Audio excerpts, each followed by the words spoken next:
Hey, welcome to the Wrestle Show. Let's get right into the news here. First off, the Revival's Dash Wilder has been injured. As you know, the Revival was just pulled up from NXT after WrestleMania.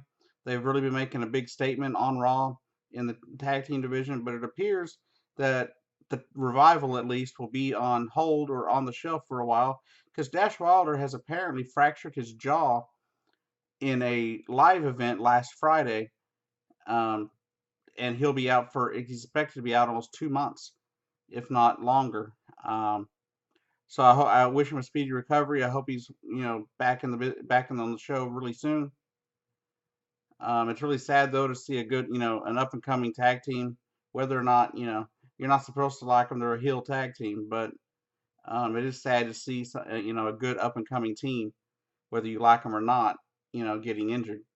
So I wish Dash Wilder a lot of you know well wishes, and I hope to see him and the Revival back on Raw in the very near future. Or is it SmackDown? I don't remember. Hmm. That said, speaking of injuries, Finn Balor was supposedly injured in a match against Jinder Mahal last week or so ago, and he took a really hard bump, and a lot of people, and Jinder Mahal's taken a lot of heat for it, especially from fans. But apparently Finn Balor is okay. He went through concussion protocols, and he passed him yesterday, or else he most likely would not have been in that match against Kurt Hawkins. Um, so for all those people out there that were sitting there hating on either one of them, it's wrestling. It happens.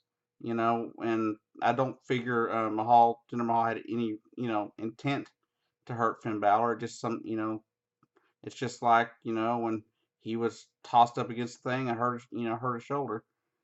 Um, but injuries happen, but I'm glad to see that Finn Balor is okay. There's also talk from some people speculating that if this is another injury, that his push would be taken away, basically. But can you really blame the wrestler when somebody else does something, screws up? Shouldn't that be on the person that, caused the injury? You know, it just seems to be the right thing to do to me. But I can understand, but Finn Balor's a good wrestler. He's really good at what he does, and he's one of the best, one of the best, in the WWE today. So it's sad to see him get hurt, but I'm glad to see that he's okay and got through the concussion protocols and he's been cleared to wrestle.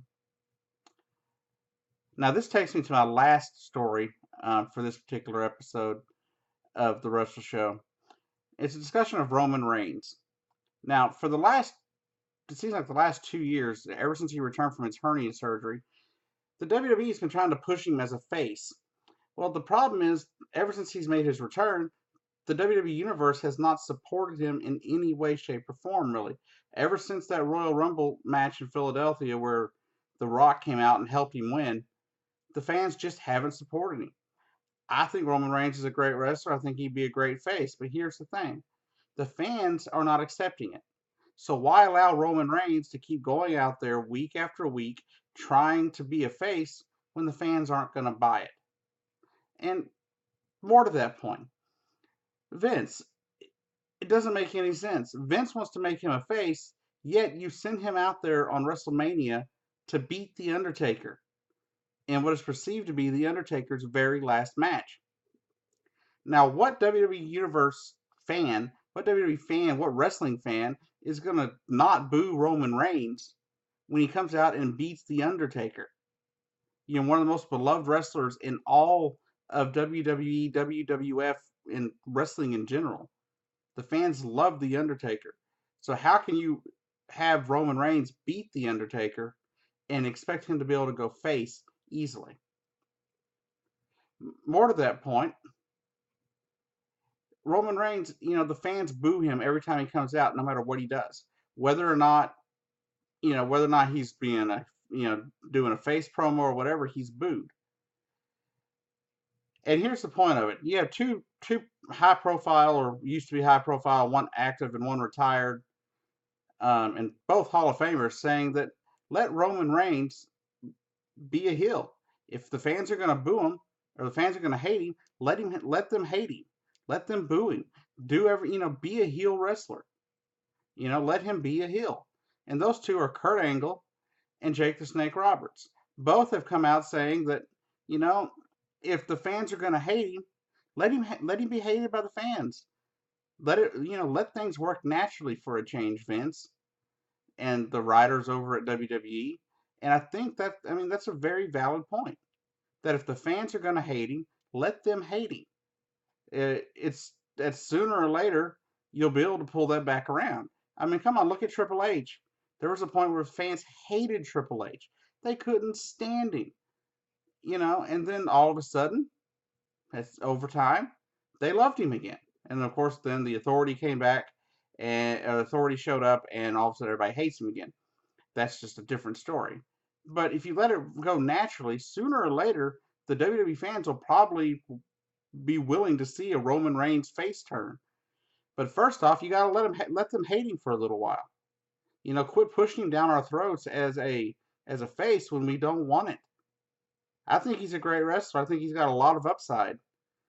He needs a lot of work on the mic, but you can't expect everybody to be The Rock or John Cena on the mic, so they got a lot to live up to. But if you ask me, we need to let Roman Reigns just ride out the wave of being a heel. Have him out there being dirty, wrestling dirty and stuff. Let him, cut heel promos. Let him hate on the fans. Let the fans hate on him, and have a natural progression to his character to where maybe the WWE universe will like him at some point and will accept him as a face. Because if the WWE universe is not going to accept him as a face, let him be a heel. That's all there really is to it. Well, that's all there is today for this particular episode of the Wrestle Show. I hope you had a good time watching. Please like, subscribe, and share. And have a great day.